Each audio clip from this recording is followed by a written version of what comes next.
जैसा कि हमने लास्ट एपिसोड के अंदर देखा था कि बैटल के अंदर वांग डोंग को युहाओ ने हरा दिया था और फान यू से मिलवाने के लिए मिस झावी युहाओ को सोल गाइडेंस डिपार्टमेंट ले गई थी, जहाँ पे युहाओ को स्पिरिट गाइडेंस के बारे में काफी कुछ जानने को मिला था। और जब टीचर झावी ने युहाओ की कड़ी मेहनत और इसके लगन को देखा तो इन्होंने युहाओ को कैप्टन बना दिया। और आखिर में टांगिया ने युहाओ से कहा था कि अगर वो पैसा कमाना चाहता है तो वो इससे शाम को आके मिले। और फिर हम युहाओ को डॉम की तरफ जाते हुए देखते हैं और ये दौड़ते हुए सोच रहा होता है कि आखिर वो वार्म सा करंट कमजोर पे कमजोर क्यों होता जा रहा है और क्या मेरी स्ट्रेंथ वापस से पहले जैसी हो रही है। और इस तरफ डॉम में वांग डोंग नहा रहा होता है और तभी युहाओ गेट खोल के अंदर आते हुए कहता है कि वांग डोंग तुम मेरे बिना ही क्यों आ गए। और ये वांग डोंग को नहाते हुए देखने लगता है, लेकिन तभी वांग डोंग अपने विंग्स को बाहर निकाल के अपने आप को पूरी तरीके से कवर कर लेता है और युहाओ को कमरे से बाहर निकाल देता है और युहाओ के मुंह पे ही दरवाजा बंद कर देता है, जिससे युहाओ के मुंह पे थोड़ी सी लग जाती है। और वांग डोंग युहाओ के ऊपर चिल्लाते हुए कहता है कि आखिर तुमने अंदर आने से पहले नॉक क्यों नहीं किया। तो युहाओ इसके ऊपर चिल्लाते हुए कहता है कि आखिर तुम्हारी क्या दिक्कत है और आखिर मैं तुमसे माफी क्यों मांगू और तुम अचानक से इतने वायलेंट क्यों हो गए, क्या तुम वापस से लड़ना चाहते हो। और फिर युहाओ यहाँ से जाते हुए कहता है कि हम दोनों ही लड़के हैं तो इसमें किस बात की शर्म। और इस तरफ टांगिया इसके आने का इंतजार कर रही होती है और इसके आते ही इसके कान को खींचते हुए चिल्लाते हुए कहती है कि तुमने कहा था ना कि तुम आज रात यहाँ पे मिलने वाले हो और मैं तुम्हारा यहाँ पे कब से इंतजार कर रही हूँ। और फिर टांगिया युहाओ को पकड़ के कहीं ले जाने लगती है तो युहाओ पूछता है कि आप मुझे कहाँ लेके जा रही हैं। तो टांगिया कहती है कि तुम्हें पता चल जाएगा जब हम पहुँच जाएंगे।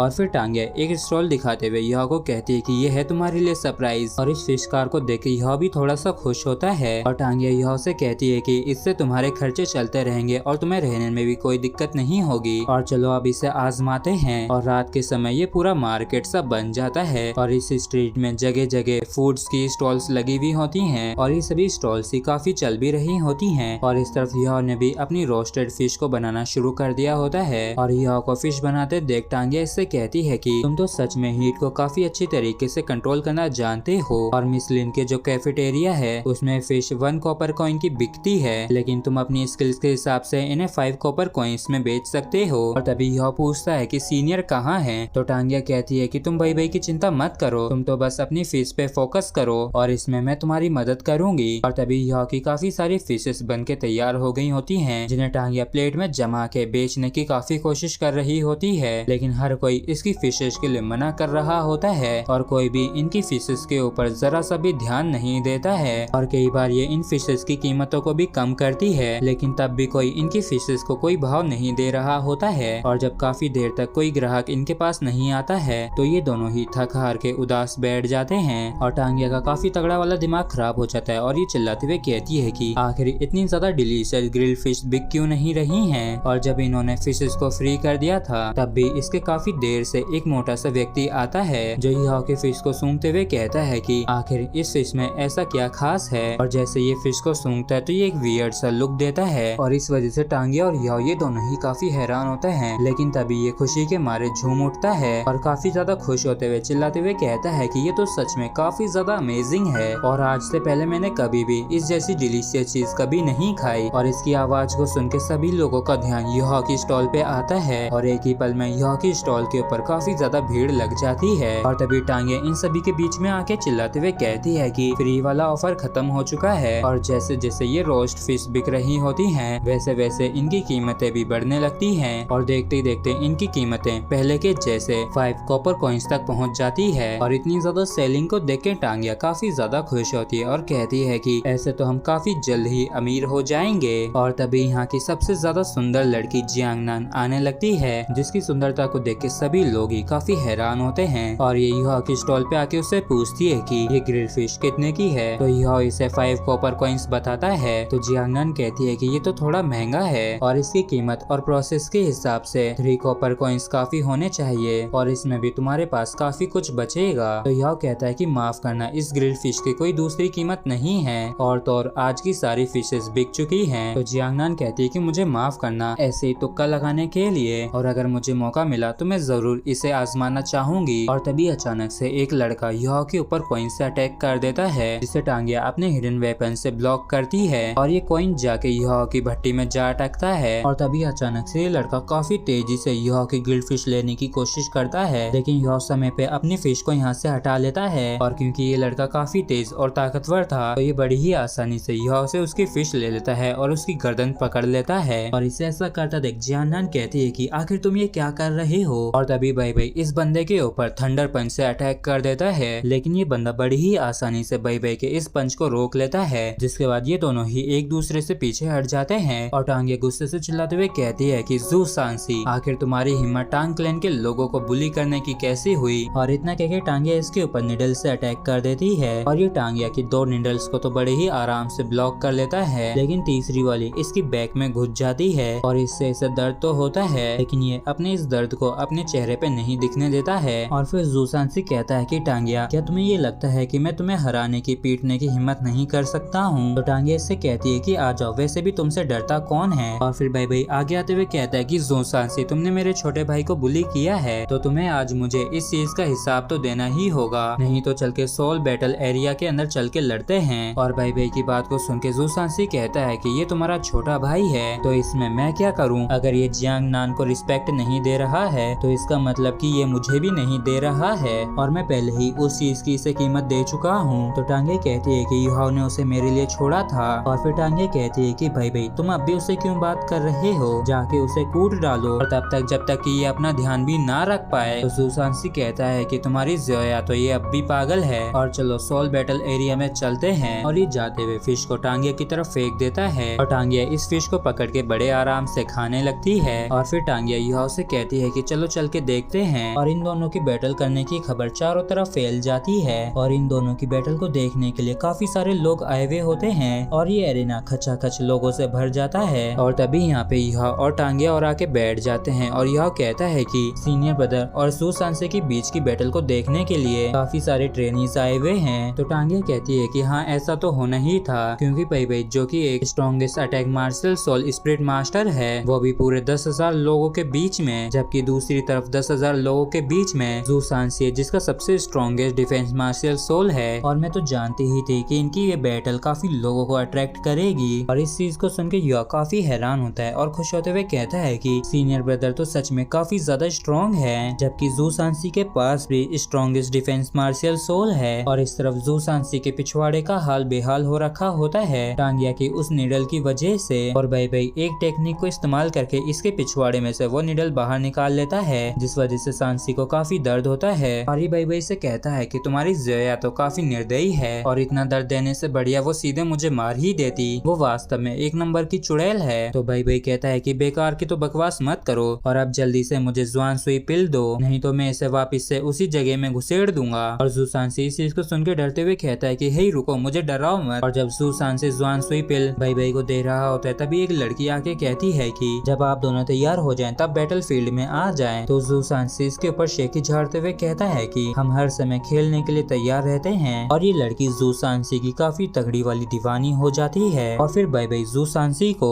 सोल बैटल प्लेटफॉर्म पे चलने के लिए कहता है और कहता है कि जो हारेगा उसे जुआन सुई पिल देनी होगी। और तभी युहाओ के पास वांगडोंग आ जाता है तो युहाओ उससे पूछता है कि आखिर तुम यहाँ पे क्यों आए हो। तो वांगडोंग बताता है कि एकेडमी में चारों तरफ आउटर कोर्ट यार्ड के स्ट्रॉन्गेस्ट अटैक और स्ट्रॉन्गेस्ट डिफेंस बैटल के बारे में ही बात हो रही है, तो मुझे तो यहाँ पे आना ही था। वैसे तुम यहाँ पे क्या कर रहे हो। और टांगिया कहती है कि युहाओ तुमने तो अभी तक मुझे इससे इंट्रोड्यूस भी नहीं करवाया। तो युहाओ कहता है कि ये मेरा रूममेट वांगडोंग है और वांगडोंग ये हमारी सीनियर टांगिया है। तो टांगिया कहती है कि ये तो पिंक प्रीटी बॉय है, युहाओ तुम्हें एक काम में मदद करनी होगी, और वैसे ये भी हमारे टांग क्लैन को ज्वाइन कर सकता है। तो वांगडोंग कहता है कि तुम टांग क्लैन से हो। तो टांगिया कहती है कि हाँ बिल्कुल सही, मैं टांग क्लैन की क्लैन लीडर टांगिया हूँ, और लगता है कि तुम इस चीज को लेके काफी सीरियस हो गए हो। चलो भी मान जाओ, टांग क्लैन काफी बढ़िया है। तो वांगडोंग कहता है कि मैं टांग क्लैन को ज्वाइन करना चाहता हूँ। तो टांगिया कहती है कि क्या सच में तुम टांग क्लैन को ज्वाइन करना चाहते हो। इस पे वांगडोंग कहता है कि हाँ मैं टांग क्लैन को ज्वाइन करके हिडन वेपन्स के बारे में जानना सीखना चाहता हूँ। तो टांगिया कहती है कि चलो हम इस बारे में बाद में बात करते हैं। और तभी बाई बाई बैटल एरेना के अंदर काफी तगड़ी एंट्री मारता है और बाई बाई को काफी लोग सपोर्ट भी कर रहे होते हैं, और सांसी की भी एंट्री काफी बढ़िया होती है और इसे भी काफी लोग चीयर कर रहे होते हैं। और पूरे एरेना के अंदर बाई बाई और जू सांसी के ही नारे लगाए जा रहे होते हैं। और फिर टांगिया युहाओ के कान में कुछ फुसफुसाते हुए कहती है, जिसपे युहाओ कहता है कि मुझे नहीं लगता कि ये अच्छा आइडिया है। जिसपे टांगिया कहती है कि क्यों नहीं, क्लैन के लिए तुम इतना तो कर ही सकते हो, और वैसे भी मैं तुम्हें इस चीज को करने की इजाजत दे रही हूँ। और तभी बाई और जू सांसी ये दोनों ही बैटल के लिए तैयार होने लगते हैं और शुरुआत में बाई अपनी ताकत का काफी तगड़ा प्रदर्शन करता है और ऐसा लग रहा होता है कि मानो इसके पीछे लाइटनिंग ड्रैगन आ गया हो, जबकि दूसरी तरफ जू सांसी भी अपनी ताकत का प्रदर्शन करने लगता है और ये जू सांसी की स्ट्रॉन्ग म्यूटेटेड मार्शियल सोल होती है और इसे जुआनलिंग कहते हैं, जिसके पास डबल एट्रीब्यूट है वाटर और लैंड का और इसके पास स्ट्रॉन्ग डिफेंस एबिलिटीज हैं और ये इसके इनविंसिबल होने का दावा करता है और इसका कल्टीवेशन भी बाई जितना ही स्ट्रॉन्ग है और इन दोनों के पास ही टॉप बीस्ट सोल्स हैं। और टांगिया की इन बातों को सुन के यह सोचने लगता है कि जू सांसी बाई जितना ही स्ट्रॉन्ग है और इसके पास भी 3 सोल रिंग्स हैं और तभी टांगिया बाई का काफी खतरनाक तरीके से सपोर्ट करने लगती है और बैटल के शुरू होते ही बाई अटैक कर देता है तो जू सांसी भी अपनी शील्ड बना लेता है और इन दोनों की बैटल को देखने के लिए एक लड़की इतनी ज्यादा एक्साइट हो जाती है कि वो तो बेहोशी हो जाती है और इस तरफ जू सांसी अपने आर्मर की मदद से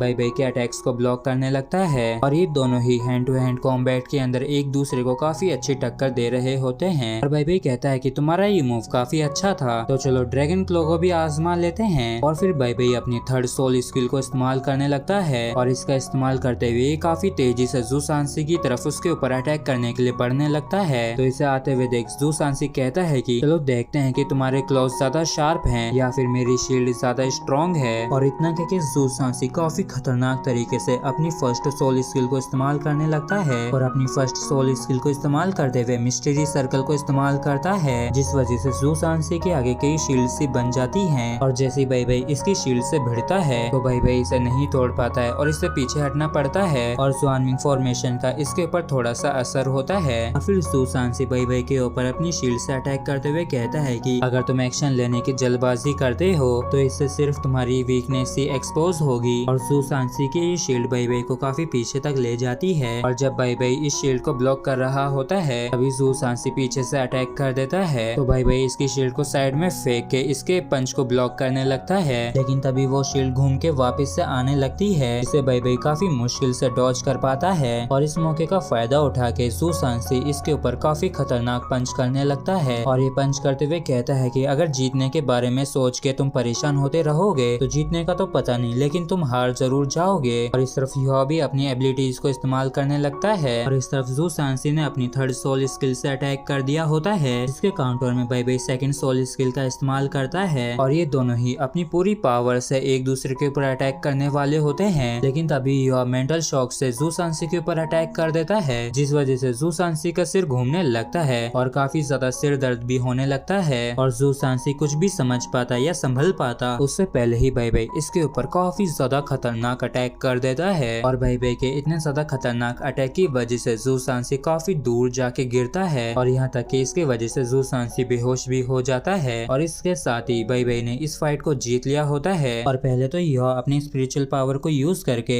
स्पिरिट डिटेक्शन शेयरिंग को इस्तेमाल करना चाहता था, लेकिन तभी अचानक से डे ड्रीम ने मेंटल शॉक का अटैक करने के लिए कहा क्योंकि इसका इफेक्ट काफी ज्यादा तगड़ा है और मैंने बिल्कुल भी नहीं सोचा था कि पर्पल डीमन आई के साथ इसे इस्तेमाल करने की वजह से मेरी सोल पावर इतनी जल्दी एग्जॉस्ट हो जाएगी और तभी यह कमजोरी की वजह से बेहोश हो जाता है। तो वांग डोंग से संभालते हुए कहता है कि अरे अचानक से इसे क्या हो गया। तो टांगे कहती है कि ज्यादा चिंता मत करो, इसकी बस सोल पावर एग्जॉस्ट हो गई है और इसे बस आराम करने दो और ये ठीक हो जाएगा और लगता है कि इसकी सोल पावर कुछ ज्यादा ही खर्च हो गई है। और वांग डोंग कहता है कि मतलब कि अचानक से जू सांसी को तुम्हारा ही अटैक लगा था। तो टांगे इसे चुप रहने के लिए कहती है, जिसके बाद ये तीनों ही युहा को इसके रूम में ले आते हैं और फिर बाई युहा को जुआन सुई पिल खिला देता है और इस जुआन सुई पिल को देख के वांग डोंग काफी हैरान होता है और फिर बाई वांग डोंग से युहा का ध्यान रखने के लिए कहता है और टांगे कहती है कि इससे कह देना कि ये फिश को बेचना ना भूल जाए। तो बाई इसके सिर पे हल्का सा मारते हुए कहता है कि जब देखो तब खाने के बारे में ही सोचती रहती हो और फिर ये दोनों यहाँ से चले जाते हैं और फिर वांग डोंग युहा को देखते हुए सोचता है कि वो तो सच में जुआन सुई डैन पिल थी जो कि सोल पावर को काफी ज्यादा इनहेंस कर सकता है और इसे एब्जॉर्ब करना भी काफी आसान होता है और तो और ये बॉडी और बोन्स को साफ कर सकता है और एक जुआन सुई पिल की कीमत कम से कम 10,000 गोल्ड कॉइंस होती है और वो सीनियर तो सच में काफी अच्छे और दयालु थे जो उन्होंने ज्यादा सोचे बिना इसे वो खिला दी, लेकिन इसे लेने के बाद इसके साइड इफेक्ट काफी ज्यादा खतरनाक होते हैं। और इसी के साथ फ्रेंड्स एपिसोड भी हमारा यहीं पे खत्म होता है। अगर आप लोगों को वीडियो अच्छा लगा हो तो प्लीज चैनल को सब्सक्राइब और वीडियो को लाइक करना ना भूलें। Thank you.